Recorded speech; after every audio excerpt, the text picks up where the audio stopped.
De la palabra de parte de la Iglesia Bautista Reformada Sublime Gracia. Le damos un saludo a todos ustedes y siempre estamos teniéndolos presentes también en nuestras oraciones. Acompáñame a orar antes de ir al texto de nuestro sermón. Padre, te damos gracias porque un domingo más nos permites estar aquí como hermanos para adorarte, para escuchar tu palabra predicada, para cantarte. Te pedimos que ahora dispongas nuestros corazones, que nos inclines para que nosotros podamos escuchar tu palabra, atenderla, hacerla nuestra y también hacerla parte de nuestras vidas. Que lo que escuchemos en esta mañana no sea solamente algo de oídos, sino que también sea algo que quede en la práctica. Te pedimos que también me ayudes a mí, ayudes al expositor, para que todo lo que salga de mi boca sea solamente tu palabra que has revelado en la Escritura. En el nombre de tu Hijo te oramos y te damos gracias. Amén. Acompáñame por favor a Romanos, capítulo 8. Voy a leer del versículo 1 hasta el versículo 8. Romanos, capítulo 8. Versículos del 1 al 8.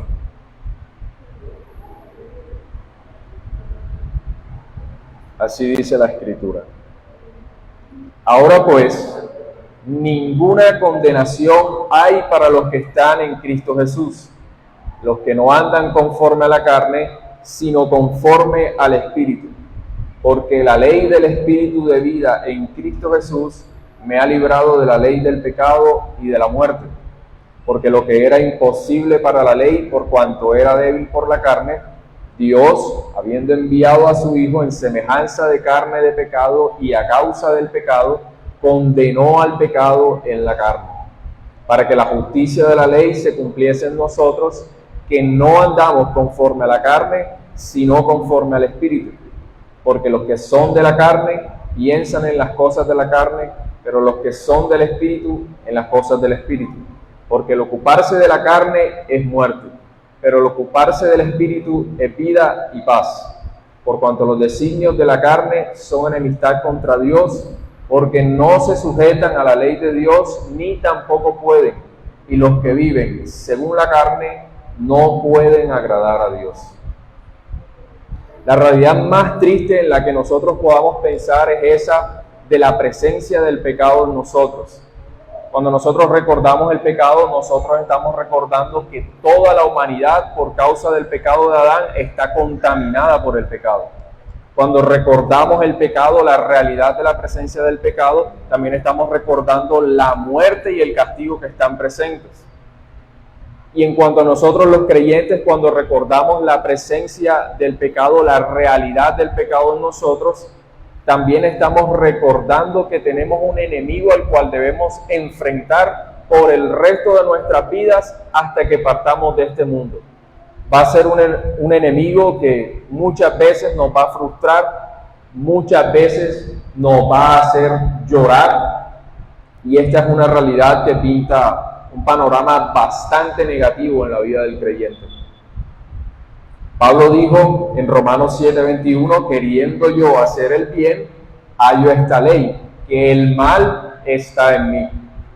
Ni aun cuando nosotros procuramos con todas nuestras fuerzas no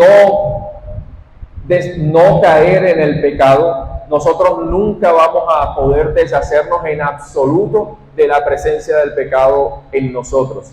Y eso de nuevo pinta un panorama bastante negativo en nuestras vidas, al punto de que puede hacernos llorar, así como Pablo también clamó, miserable de mí.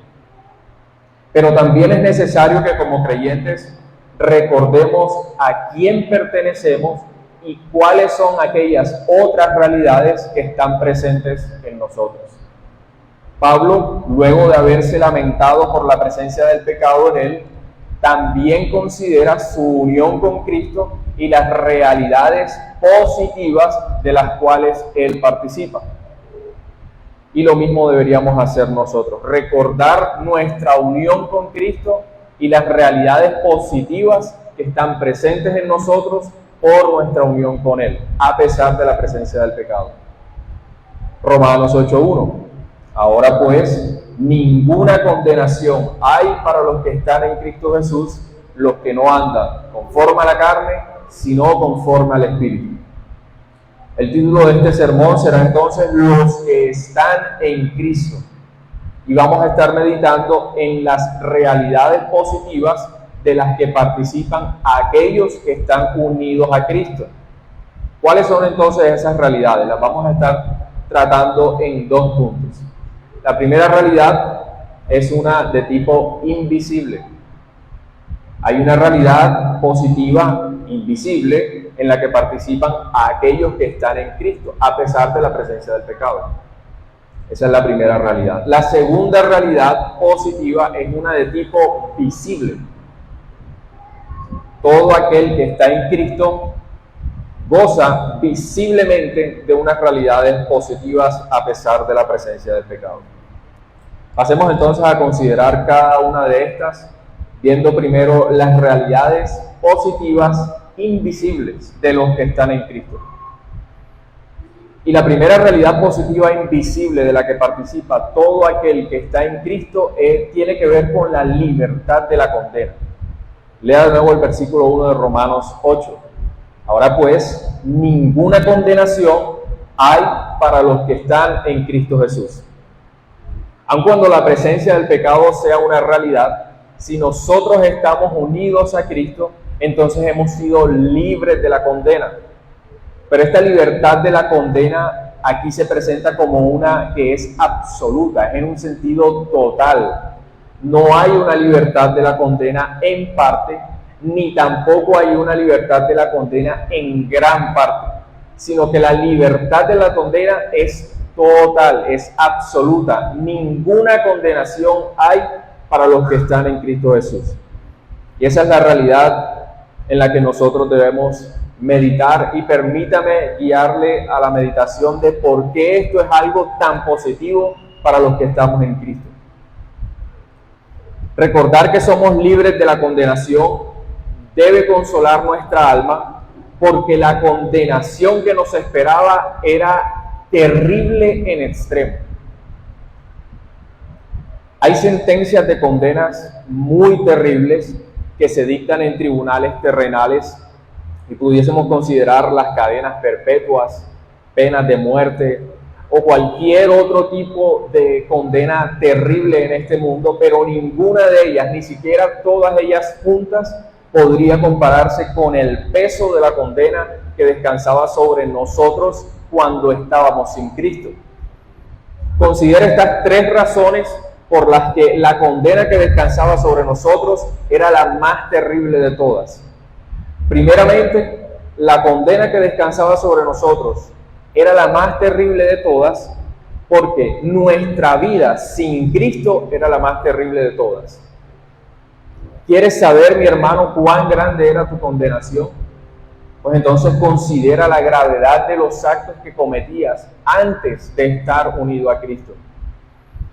Y te vas a dar cuenta que tu condenación era inmensa, era terrible en extremo.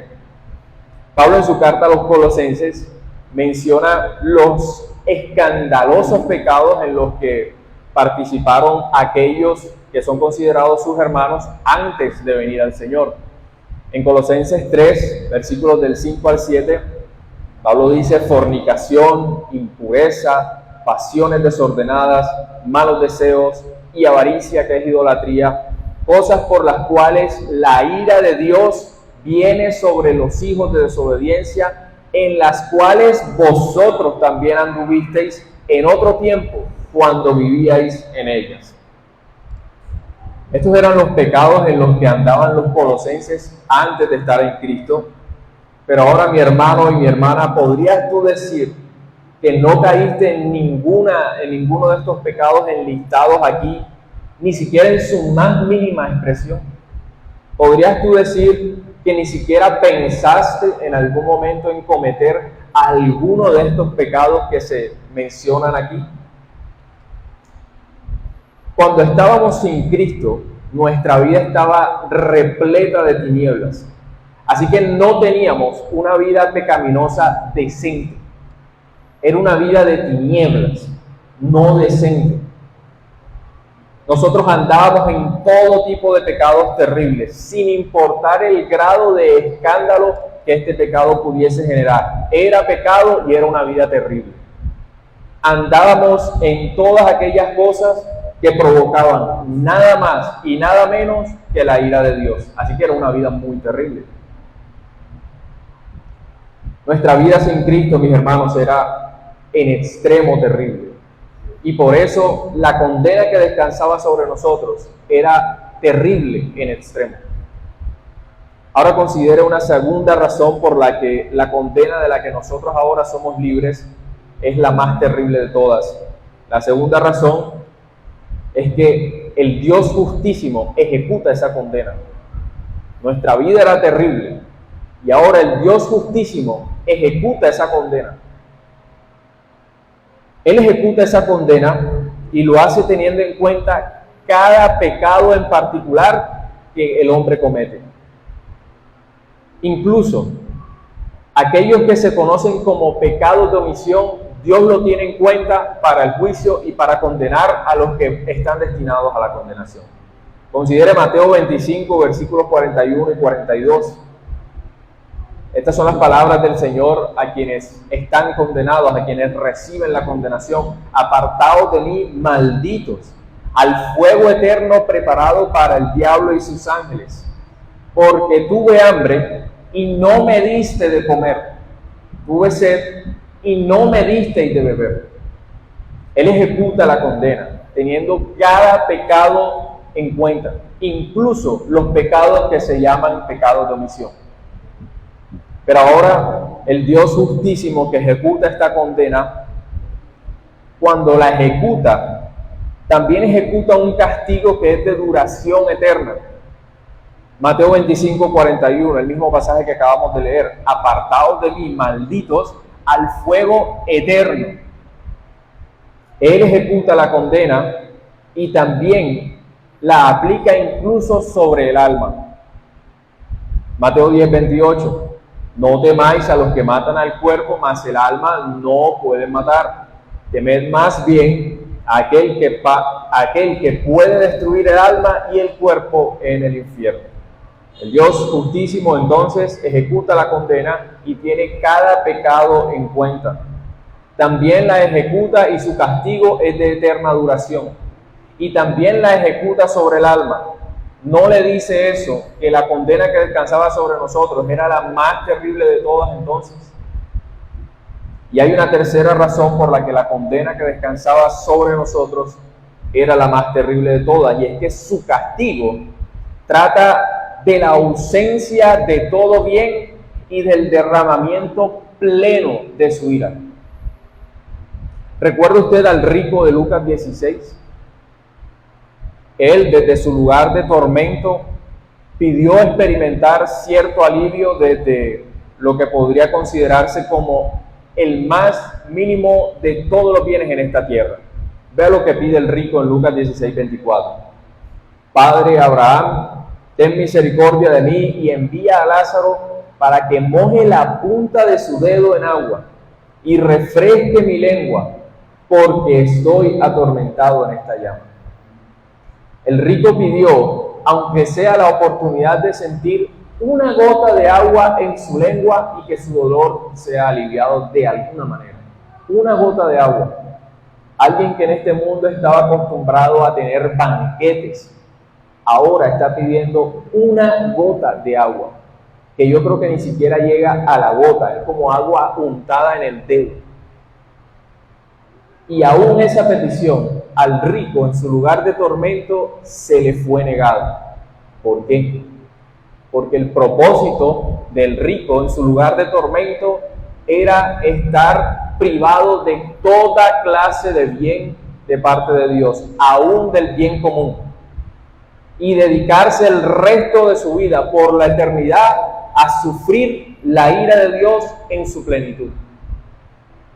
Hoy, creyentes e impíos gozan de favores comunes de Dios, son pecadores, están destinado a los impíos a condena, pero aún así se levantan y se aprovechan del sol, como nosotros también lo hacemos.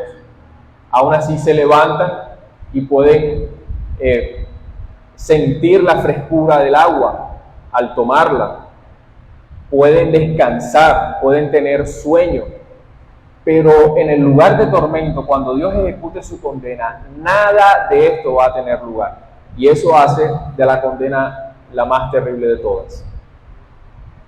Puede ver entonces el peso de esa condena que descansaba sobre nosotros cuando estábamos sin Cristo. Pero ahora, mi querido hermano, si estás en Cristo, esto es lo que la Escritura dice: ninguna condenación hay para los que están en Cristo Jesús. Ninguna. Aquella terrible vida que teníamos sin Cristo ha perdido su peso para condenarnos. Ninguno de aquellos pecados, ni pequeños, ni grandes, ni ocultos, ni públicos, ninguno puede llevarnos al terrible castigo de la recepción de la ira de Dios plena por la eternidad. ¿Por qué? Porque ahora estamos en Cristo. Ninguna condenación hay para los que están en Cristo. Cuán triste era nuestra vida sin Cristo. Y también cuán triste es recordar la realidad del pecado que aún mora en nosotros. Cuán grande puede ser la frustración de recordar y de incluso de ver el pecado remanente en nosotros. Pero si estamos en Cristo, entonces recuerda que no hay ninguna condenación. Aun cuando el pecado sigue en ti, ninguna condenación hay para ti. Y el gozo de escuchar esto debe ser mucho más grande que la frustración del pecado. Quizá no tengamos un certificado celestial, físico, que contenga nuestro nombre y que diga libre de condena, pero si estamos en Cristo, entonces la libertad de la condena es nuestra realidad positiva invisible. Ahora, Pablo también se encarga de definir muy bien quiénes son aquellos que están en Cristo y que han sido libres de la condena. Él no permite que nosotros determinemos bajo nuestro propio concepto si es que estamos unidos a Cristo y libres de la condena.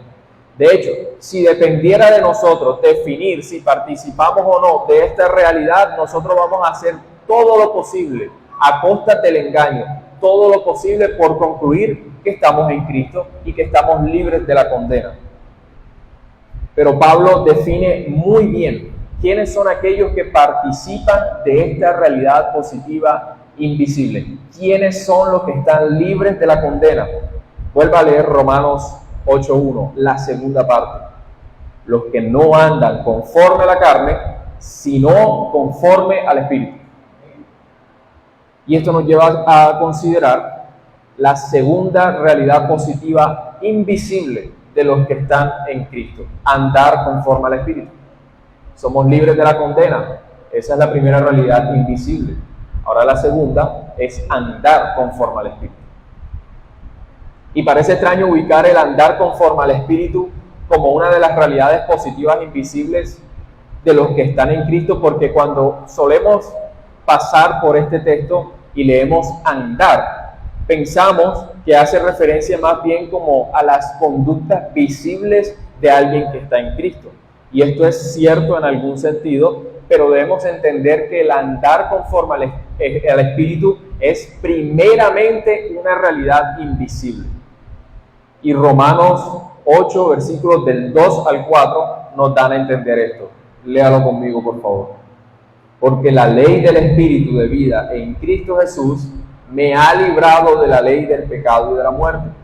Porque lo que era imposible para la ley, por cuanto era débil por la carne, Dios, enviando a su Hijo en semejanza de carne de pecado y a causa del pecado, condenó al pecado en la carne, para que la justicia de la ley se cumpliese en nosotros, que no andamos conforme a la carne, sino conforme al Espíritu. Note que Romanos 8:2 inicia con un porque. Y esto quiere decir que Pablo empezará a explicar aquello que causa el andar conforme al Espíritu. que él ya mencionó en el versículo 1. Lo que encontramos entonces en Romanos 8, versículos del 2 al 4, serán las causas del andar conforme al Espíritu. Y veremos que hay dos causas y que éstas, por ser de naturaleza invisible, hacen que el andar conforme al Espíritu también sea una realidad primeramente invisible. Las dos causas invisibles son las siguientes: libertad de la ley del pecado y justicia absoluta. Esas son las dos causas del andar conforme al Espíritu. Veamos la primera: libertad de la ley del pecado. Romanos 8:2. Porque la ley del Espíritu de vida en Cristo Jesús, me ha librado de la ley del pecado y de la muerte. El texto claramente está diciendo que hay una separación del pecado que es obrada únicamente por el Espíritu. Y esto debe ser entendido únicamente desde su aspecto invisible. Vamos a confirmarlo al considerar el obrar del Espíritu y la ley del pecado de la que Él nos libra. Es cierto que el creyente procura una vida visiblemente separada del pecado. De hecho, Pablo mismo llama al creyente a eso. Romanos 6:12. No reine pues el pecado en vuestro cuerpo mortal, de modo que le obedezcáis en sus concupiscencias. Pero este tipo de separación visible del pecado es una responsabilidad que recae sobre el creyente. El creyente es responsable de ser activo en no permitir que el pecado le gobierne, y por eso mismo es que Pablo le hace el llamado al creyente. Ahora, ¿será que Romanos 8:2 está hablando de la responsabilidad del creyente? Si usted lee el texto se va a dar cuenta que no. Es cierto que habla del creyente, pero solo habla del creyente como aquel que se beneficia pasivamente de la obra del Espíritu al ser separado del pecado. El foco de Romanos 8:2 está puesto sobre la obra del Espíritu. La ley del Espíritu de vida en Cristo Jesús me ha librado, no yo me libré. La ley del Espíritu me ha librado de la ley del pecado y de la muerte. Ahora, si el Espíritu es el autor de la libertad del pecado, ¿será que el beneficio de esta separación mencionada en este versículo 2 de Romanos 8 es visible? ¿Este beneficio será visible? Si fuera visible, entonces la culpa por obedecer al pecado recaería no sobre el creyente, porque Romanos 8:2 lo presenta como alguien pasivo, sino sobre el Espíritu. Y pensar que el Espíritu es culpable de nuestras caídas visibles es algo absurdo. Romanos 8:2 no habla de la responsabilidad del creyente, ni tampoco de la separación visible del pecado. Más bien, está hablando de una separación del pecado que es obrada activamente por el Espíritu y recibida de forma pasiva por el creyente. Es la actividad exclusiva del Espíritu. Y esto confirma que es una obra invisible, es una causa invisible. Es más, si consideramos la ley del pecado de la que nosotros somos libres por la obra del Espíritu, también vamos a confirmar que se trata de una realidad invisible. En el contexto del pasaje de nuestro sermón, Pablo ha venido usando el término ley en un sentido bastante particular. Él lo ha venido usando al exponer la analogía de una mujer casada que él presenta en Romanos 7, versículos del 1 al 7. Voy a leer solamente dos versículos. Voy a leer Romanos 7, versículos del 2 al 3. Considere la analogía. Porque la mujer casada está sujeta por la ley al marido mientras éste vive. Pero si el marido muere, ella queda libre de la ley del marido. Así que si en vida del marido se uniera a otro varón, será llamada adúltera. Pero si su marido muriere, es libre de esa ley. De tal manera que si se uniera a otro marido, no será adúltera. En la analogía, Pablo está considerando la ley como aquella unión legal que existe entre dos partes. Dice que esta unión que esta unión existe mientras su marido está vivo. Y también dice que esta ley o esta unión llega a su fin cuando el marido muere. Es decir, si el marido de la mujer casada sigue con vida, entonces la mujer casada no puede ser considerada como una que esté legalmente unida a otro hombre.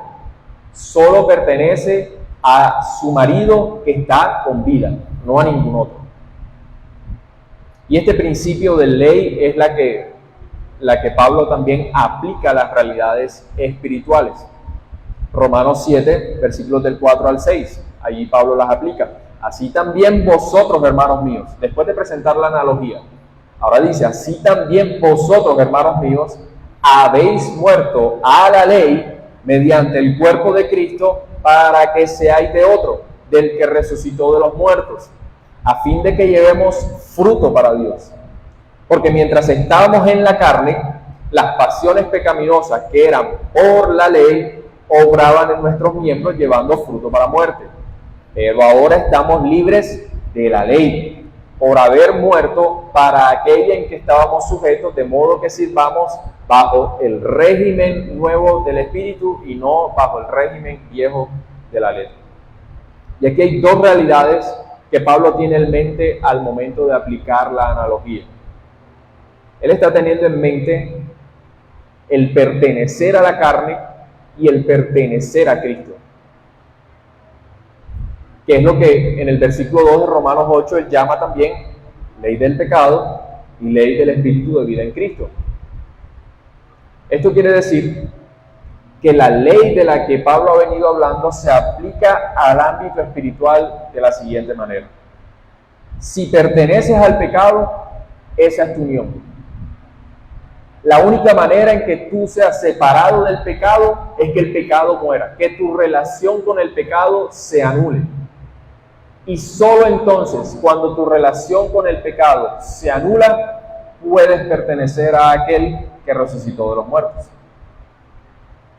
Por eso el pasaje de nuestro sermón dice, la ley del Espíritu de vida en Cristo me ha librado, o sea, ha matado, ha anulado mi relación con el pecado. La ley del Espíritu de vida en Cristo me ha librado de la ley del pecado.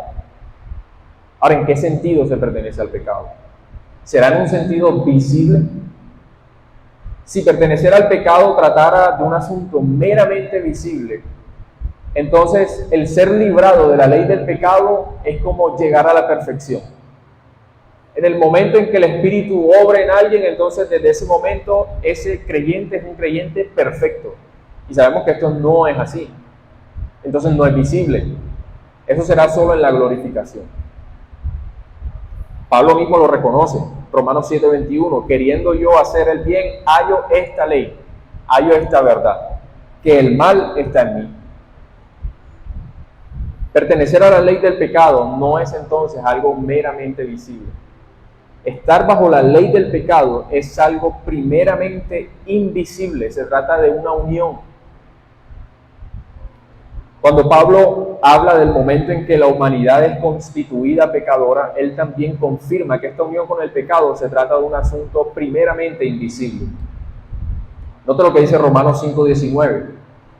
Por la desobediencia de un hombre, los muchos fueron constituidos pecadores.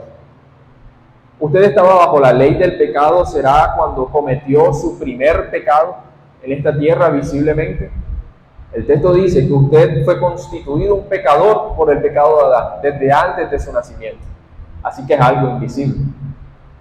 El rey David también lo confirma, Salmo 51:5. He aquí, en maldad he sido formado y en pecado me concibió mi madre. Se nos dice aquí que hay una unión con el pecado desde el momento en que el pecado se hace visible por primera vez. No, sino que se habla de una unión con el pecado desde antes de la concepción misma. Desde el momento en que el bebé está en el vientre. Desde ese momento hay unión con el pecado. Desde antes de hacer obra alguna. De manera que la ley del pecado y la unión con el pecado es algo invisible. Y asimismo, la ley o la obra del Espíritu que nos libra de la ley del pecado es algo primeramente invisible. Y si la libertad invisible del pecado es lo que causa el andar conforme al Espíritu, entonces, ¿cómo cree que debemos entender el andar conforme al Espíritu en primer lugar? Como una realidad invisible. Usted podría aparentar mucha piedad. Usted podría de verdad amar muchas cosas que los piadosos aman. Tener la vida que todo cristiano tiene. Venir a la iglesia, cantar himnos, escuchar sermones, incluso llorar por el pecado. Pero si usted no ha sido invisiblemente separado del pecado por la obra del Espíritu para pertenecer a Cristo, entonces en usted no hay un andar conforme al Espíritu. Y si no hay un andar conforme al Espíritu en su sentido invisible, la condena aún permanece. Andar conforme al Espíritu es algo primeramente invisible, porque su causa es la libertad del pecado en su sentido invisible primeramente. Nos queda una segunda causa del andar conforme al Espíritu, y es la justicia absoluta. Romanos 8, versículos 3 y 4 dice: porque lo que era imposible para la ley, por cuanto era débil por la carne, Dios, enviando a su Hijo en semejanza de carne de pecado, y a causa del pecado condenó al pecado en la carne, para que la justicia de la ley se cumpliese en nosotros, que no andamos conforme a la carne, sino conforme al Espíritu. Claramente aquí se está hablando de una justicia que se cumple sin progresión alguna. Se habla de una justicia que se cumple en un sentido absoluto, que es completa en todos aquellos que andan conforme al Espíritu. Voy a leer de nuevo esa sección: para que la justicia de Dios se cumpliese en nosotros, que no andamos conforme a la carne, sino conforme al Espíritu. Y este asunto de la justicia absoluta también tiene que ser entendido como algo invisible. De nuevo, es cierto que todo creyente es llamado a cumplir la justicia en un sentido visible. Cristo mismo dijo: buscad primeramente el reino de Dios y su justicia. Y también es cierto que por esta tierra han pasado muchos hombres piadosos, verdaderamente justos, visiblemente. De Job se dice que él era recto, temeroso de Dios y apartado del mal. Pero si se da cuenta, el cumplimiento de la justicia visible es una en la que el hombre es activo. Cristo nos llama a ser activos en buscar la justicia, en buscar el reino. Y Job era activo en apartarse del mal. Pero el cumplimiento de la justicia que Pablo menciona aquí en Romanos 8:4 es una en la que el hombre es totalmente pasivo. Leeré de nuevo Romanos 8:4: para que la justicia de la ley se cumpliese en nosotros. No para que nosotros cumplamos la justicia, sino para que la justicia de la ley se cumpliese en nosotros, que no andamos conforme a la carne, sino conforme al Espíritu. Así que el cumplimiento absoluto de la justicia en aquellos que andan conforme al Espíritu no puede ser de tipo visible, porque el hombre no es activo en esto, según Romanos 8:4. Y de hecho es imposible que el hombre alcance visiblemente una justicia absoluta. La misma naturaleza carnal hace imposible que nosotros podamos llegar a una justicia completa, a una justicia plena en su sentido visible. Romanos 8:3: era imposible para la ley. ¿Era imposible qué? Pues darnos justicia absoluta. Imposible para la ley por cuanto era débil por la carne. Romanos 8:7 también dice: los designios de la carne son enemistad contra Dios, porque no se sujetan a la ley de Dios, ni tampoco pueden. La justicia perfecta no se alcanza por las obras visibles del hombre. Más bien, el hombre puede ser justo en un sentido absoluto solamente si es un receptor pasivo de la justicia de Cristo, quien sí tuvo una justicia absoluta en su sentido visible. Quizá nuestra naturaleza no nos permita obrar para alcanzar esa justicia perfecta, pero Cristo nos ha sido dado por el Padre para que nosotros recibamos pasivamente la justicia absoluta de Él y podamos ser unidos a Él. Romanos 8, 3 y 4. Dios, enviando a su Hijo en semejanza de carne de pecado y a causa del pecado, condenó al pecado en la carne para que la justicia de la ley se cumpliese en nosotros. Entonces Romanos 8, 4 no debe ser entendido como el cumplimiento de la justicia en un sentido absoluto y visible. Más bien debe ser entendido como la recepción invisible de la justicia absoluta de Cristo. Y si así son las cosas, y esta es otra de las causas del andar conforme al Espíritu, entonces andar conforme al Espíritu es algo primeramente invisible. De manera que la libertad de la ley del pecado es en un sentido invisible, y la recepción de la justicia absoluta o completa en Cristo también es en un sentido invisible. Ambas cosas causan el andar conforme al Espíritu, y por lo tanto el andar conforme al Espíritu es en un sentido primeramente invisible para los que están en Cristo. Vea, es muy fácil aparentar algo. Es muy fácil tener una mera conducta de piedad, una apariencia de piedad, cambiar en algunas cosas y colocarle a ello e imprimirle el nombre de cristianismo. Es muy fácil engañarnos a nosotros mismos, hacer todo lo que un cristiano se supone que debe hacer y decir que somos cristianos por nuestra conducta, que somos cristianos por lo que aparentamos. Y entonces nos resguardamos en lo que aparentamos para decir también que estamos en Cristo y por lo tanto libres de la condena. Pero no habrá un caminar cristiano, ni siquiera una libertad de la condena, a menos que en usted se cumpla el andar conforme al Espíritu desde su aspecto invisible. Si usted anda conforme al Espíritu en su aspecto invisible, es decir, si el Espíritu le ha separado del pecado y también le ha dado la justicia absoluta de Cristo en su sentido invisible, entonces ninguna condenación hay para usted. Porque ninguna condenación hay para los que están en Cristo Jesús, los que no andan conforme a la carne, sino conforme al Espíritu. Hasta el momento hemos hablado de las realidades que no se pueden ver. Hemos hablado de un andar conforme al Espíritu invisible. Que si no es una realidad esto, entonces no hay una unión con Cristo y tampoco hay una libertad de la condena.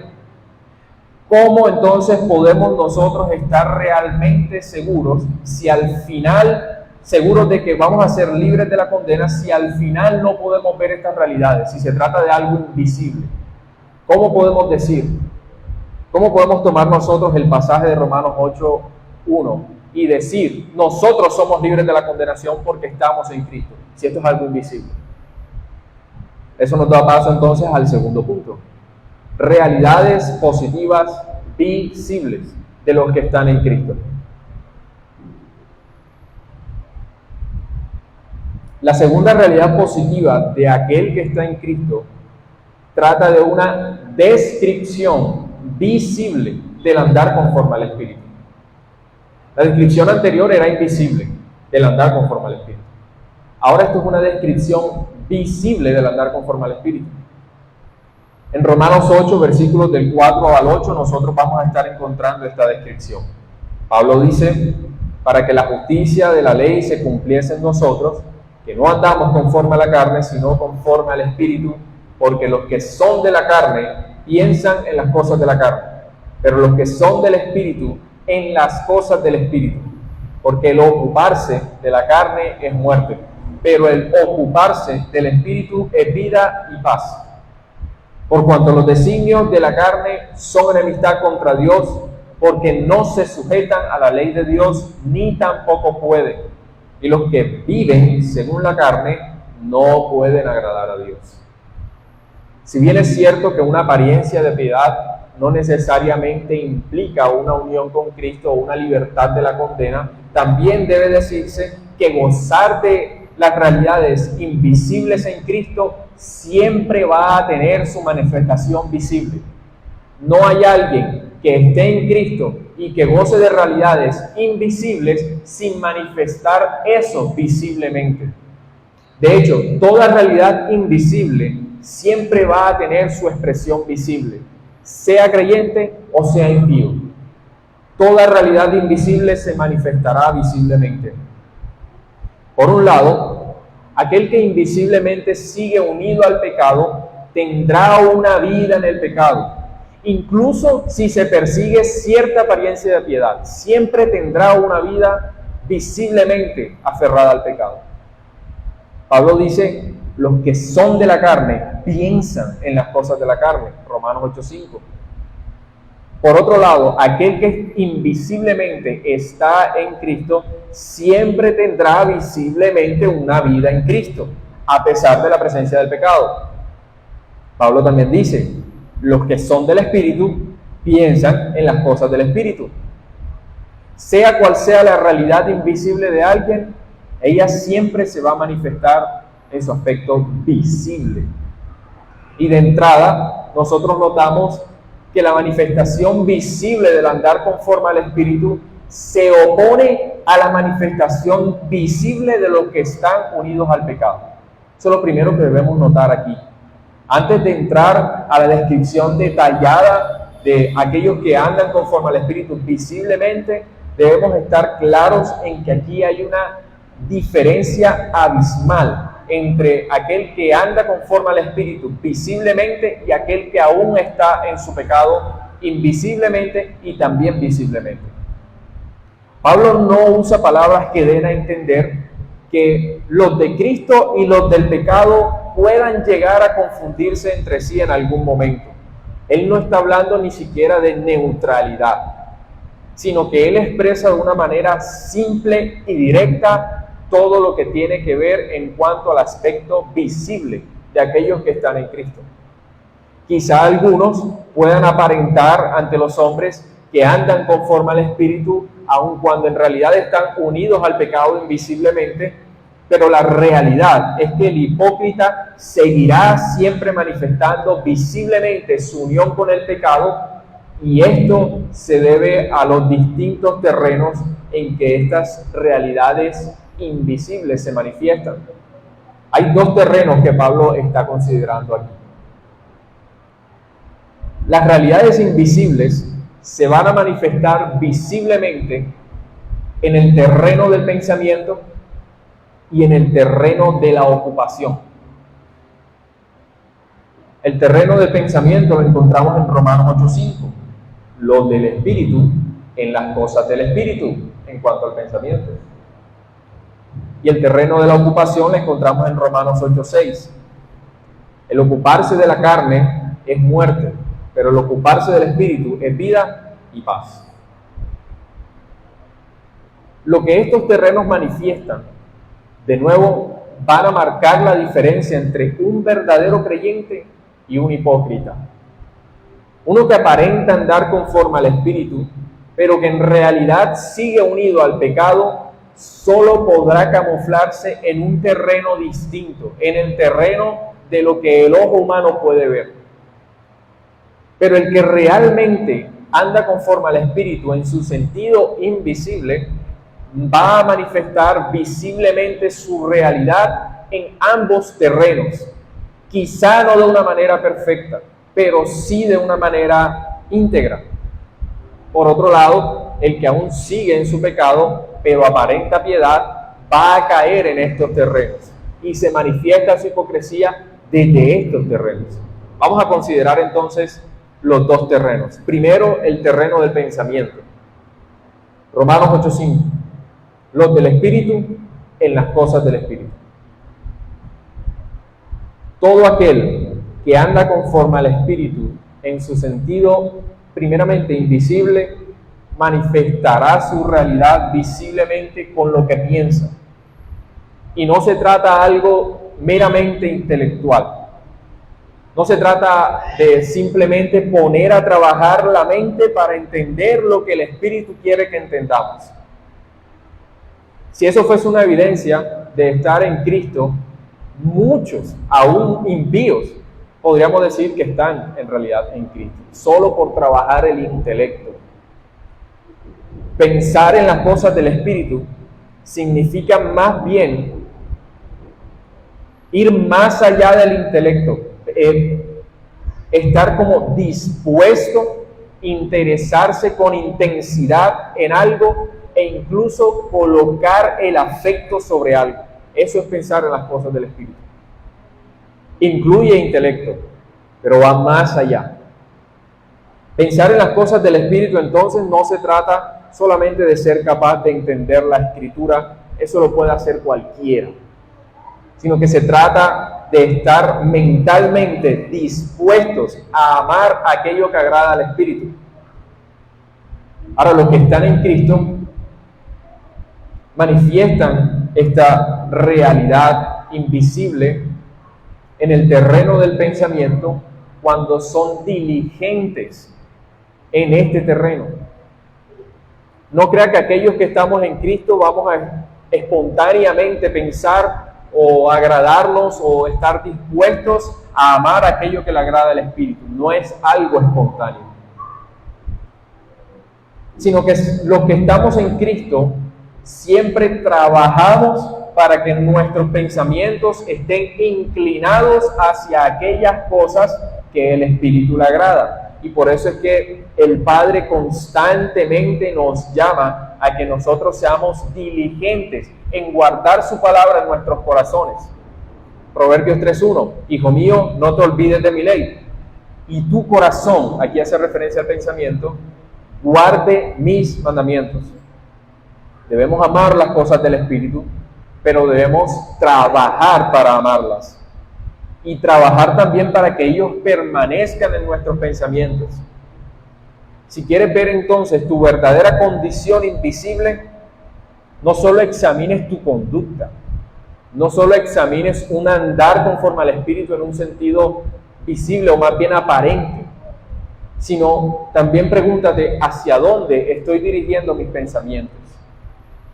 ¿Hacia qué cosas te estás inclinando tú, mi hermano, con tus pensamientos?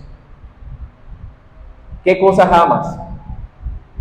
¿De qué procuras llenar tu mente? Mira el terreno del pensamiento de la manera en que Pablo lo define y examínate. Examina seriamente tu pensamiento, porque Proverbios 23:7 dice: ¿cuál es su pensamiento en su corazón? Tal es él. Ahí no hay engaño. Tal es él. El otro terreno es el de la ocupación. Romanos 8, versículos del 6 al 8.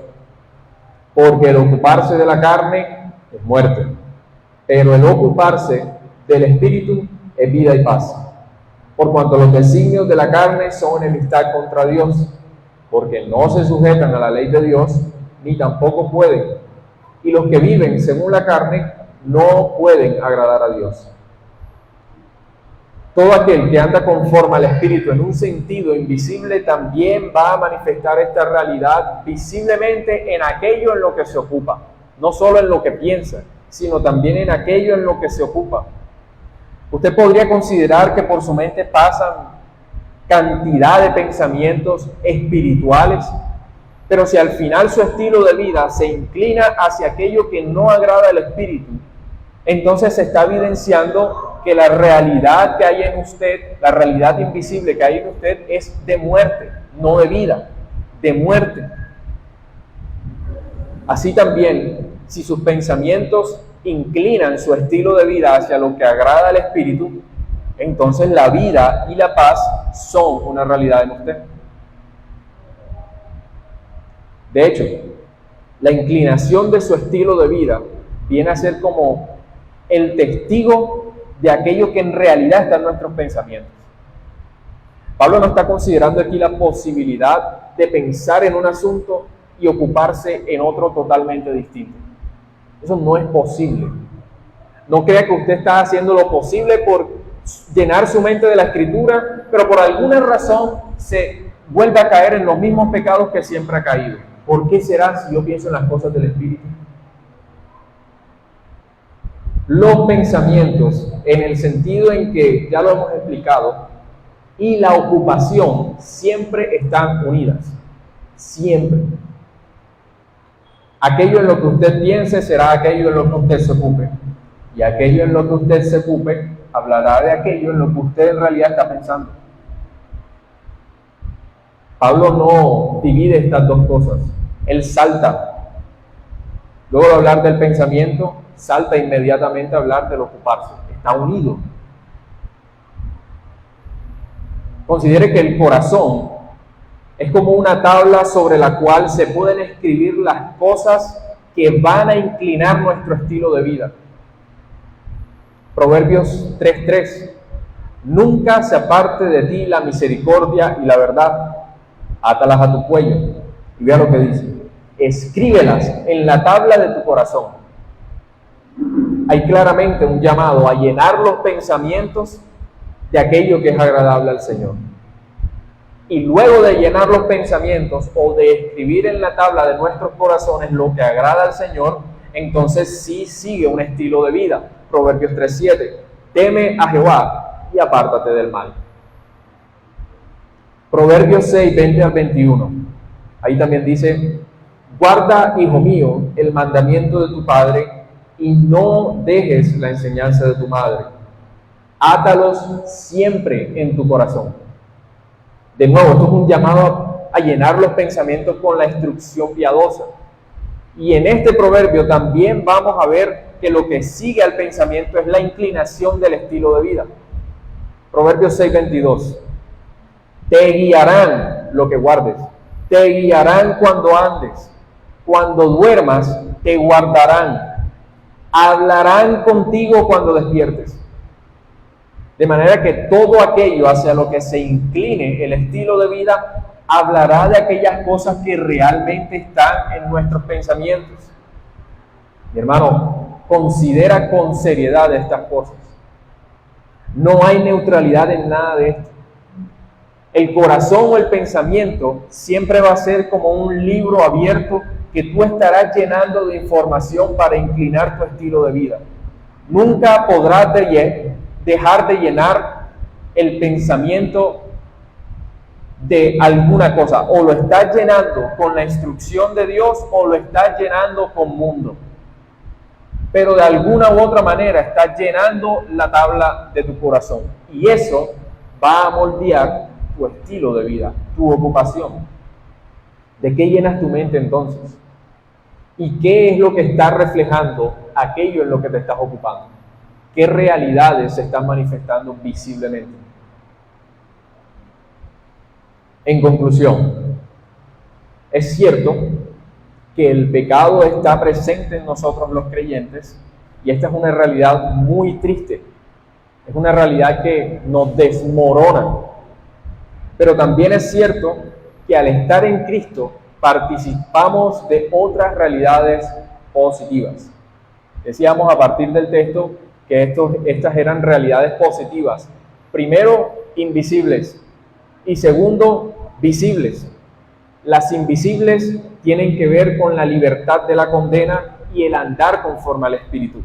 Y la visible también tiene que ver con andar conforme al Espíritu, pero que este andar se manifiesta en el terreno del pensamiento y en el terreno de la ocupación. El pecado seguirá siempre en nosotros y seguiremos siempre siendo imperfectos hasta que partamos de este mundo. Pero esto no quiere decir que vamos entonces a ignorar las realidades visibles como los resultados de aquellos que verdaderamente están en Cristo. Son estas cosas entonces, las realidades invisibles y las realidades visibles, las que deben ser la medida de aquello en lo que nosotros en realidad estamos participando. Nuestros sentimientos pueden decir muchísimas cosas. Podemos ser capaces de engañarnos a nosotros mismos solo porque vivimos como el resto de mis hermanos viven.